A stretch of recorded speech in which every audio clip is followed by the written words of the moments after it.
নমস্কার।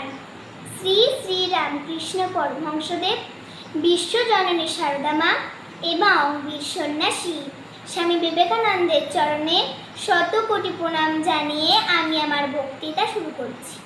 আমার বক্তৃতার মূল বিষয় শিশুদের উদ্দেশ্যে স্বামীজির বার্তা, তোমরা দৃঢ় হও। আমার প্রিয় বন্ধুরা, তোমরা বুঝতেই পারছো আজ তোমাদের সামনে আমাদের সবার প্রিয় স্বামী বিবেকানন্দের সেই বার্তা নিয়ে দু চার কথা বলতে এসেছি, যিনি সন্ন্যাসী হয়েও তরুণদের উদ্দেশ্য করে বলেছেন, গীতা পাঠ অপেক্ষা ফুটবল খেললে তোমাদের উপকার হবে। এমনকি তিনি কথাও বলেছেন যে ঈশ্বরে বিশ্বাস করে না সে নাস্তিক নয়, যে নিজেকে বিশ্বাস করে না সে নাস্তিক। তিনি ব্যাখ্যা করে বুঝিয়ে দিয়েছিলেন, ফুটবল খেলে শরীর শক্ত হলে তবে গীতার অর্থ বোঝা যাবে, অর্থাৎ শারীরিক শক্তি ছাড়া কোনো মহান বিষয় অর্জন করা যাবে না।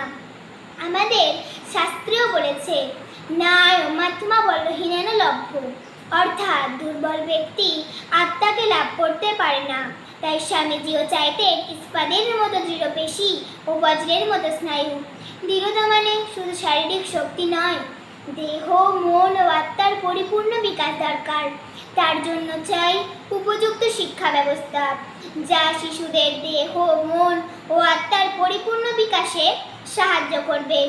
একদিকে তাদের বুদ্ধি হবে ক্ষুরোদ্ধার, শরীর হবে ইস্পাতের মতো মজবুত, তার হৃদয়ে থাকবে দয়া মায়া স্নেহ মমতার মতো মানবিক সদ্গুণ। একদিকে তিনি আত্মশক্তি অর্জনের কথা বলেছেন। তিনি বলেছেন, কখনো বলো না আমি দুর্বল, সব কিছু আছে তোমার মধ্যে, জানো সেটা, তারপর ফেটে বেরিয়ে পড়ো। কখনো তিনি বলেছেন, তুমি অনন্ত, সমস্ত শক্তি তোমার ভেতরে আছে। তার জন্য চাই উপযুক্ত শিক্ষা ব্যবস্থা, তার এর জন্য চাই চরিত্র বল। দৃঢ়তা মানে হ্যান্ড হেড অ্যান্ড হার্টের সমন্বিত বিকাশ। স্বামীজি যে দৃঢ়তার কথা বলেছেন তার জ্বলন্ত উদাহরণ তিনি নিজে।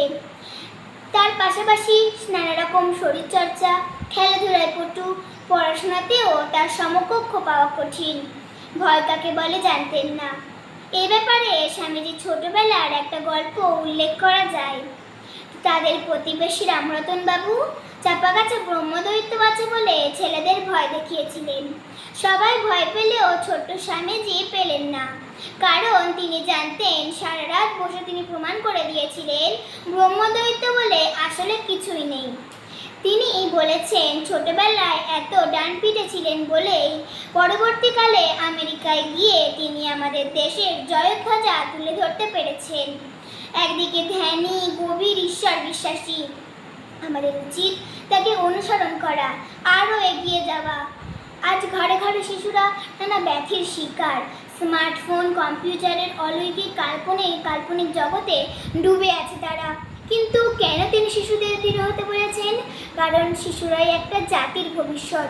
শিশুরা যদি শারীরিক মানসিক ও চরিত্র শক্তির দিক থেকে দৃঢ় না হয়, তাহলে সেই জাতি সেই দেশ দুর্বল হয়ে পড়বে। আজ আমি এই বক্তব্য শেষ করছি। ধন্যবাদ।